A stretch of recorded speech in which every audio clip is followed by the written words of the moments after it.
Halo semuanya. Di sini kami akan membahas materi tentang unsur-unsur transisi periode keempat. Nah, apa itu unsur transisi? Unsur transisi adalah unsur-unsur yang pengisian elektronnya berakhir pada orbital-orbital di subkulit D. Tahukah kamu apa saja unsur-unsur transisi periode keempat? Adapun anggota unsur-unsur transisi periode keempat yang pertama, skandium, titanium, vanadium, krom, mangan, besi, kobalt, nikel, tembaga, dan seng. Adapun trik cepat untuk menghafal unsur-unsur transisi periode keempat, itu SCTV, cari, mantan, pemain, cowok, berani, culik, zina. Adapun sifat unsur-unsur transisi periode keempat dapat kita amati pada tabel berikut ini, yaitu terdapat nomor atom, konfigurasi elektron, dan bilox. Kelimpahan unsur-unsur transisi periode keempat di alam. Yang pertama, unsur skandium. Sumber terdapatnya sangat jarang ditemukan. Yang kedua, unsur titanium. Sumber terdapatnya di rutil, ilmenit, perovskit, dan titanit. Yang ketiga, vanadium. Sumber terdapatnya di vanadit dan vanadium pentaoksida. Yang keempat, unsur krom. Sumber terdapatnya di ferrokromit dan timbal kromat. Yang kelima, unsur mangan. Sumber terdapatnya di batu kawi atau pirolusit, mangan spat, dan manganit. Selanjutnya, unsur keenam, besi. Sumber terdapatnya di hematit, magnetit, siderit, limonit, dan pirit. Yang ketujuh, unsur kobalt. Sumber terdapatnya di kobaltit, lemasit, dan smaltit. Selanjutnya, unsur yang kedelapan, unsur nikel. Sumber terdapatnya di pentlandit, meleri, dan garniet. Selanjutnya, unsur yang ke-9, unsur tembaga. Sumber terdapatnya di malasit, kalkopirit, dan kalkosit. Yang ke-10, unsur seng. Sumber terdapatnya di zinkite, kalamin, dan seng blende.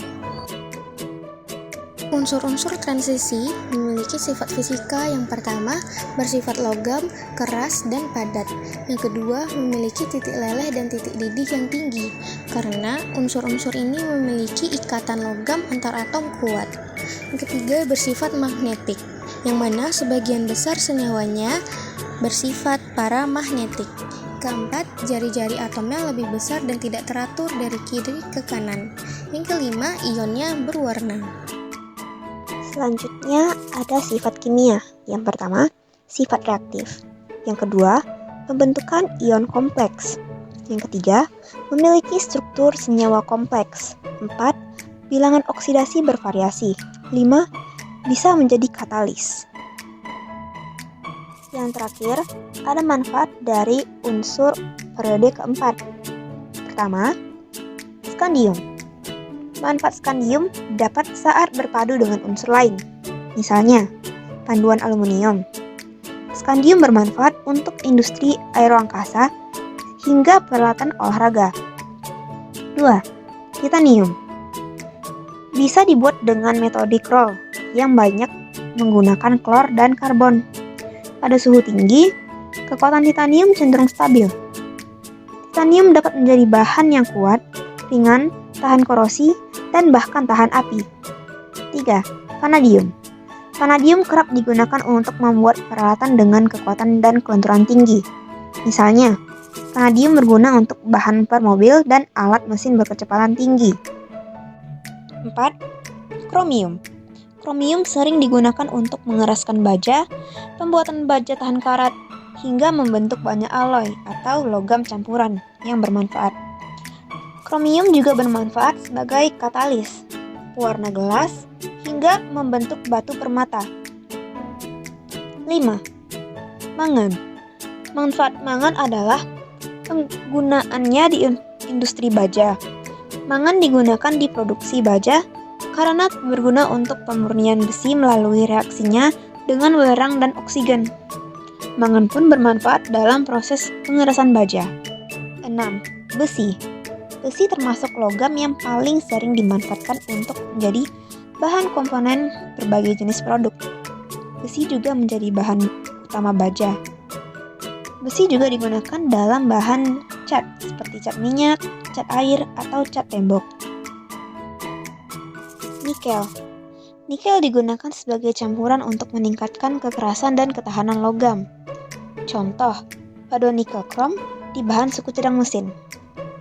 Nikel digunakan sebagai katalis untuk menghasilkan berbagai produk kimia, seperti amonia, hidrogen, plastik, hingga metanol. Nikel berguna dalam produksi baterai, khususnya baterai nikel, kamodium, dan nikel metal hidrida. 8. Kobalt. Kobalt juga digunakan dalam produksi magnet permanen, baterai, hingga menjadi katalis dalam reaksi kimia. 9. Tembaga. Digunakan sebagai bahan kabel jaringan listrik hingga alat elektronik. 10. Seng. Digunakan dalam pelapisan besi dan baja untuk pencegah karat atau korosi. Sekian penjelasan dari kami. Terima kasih.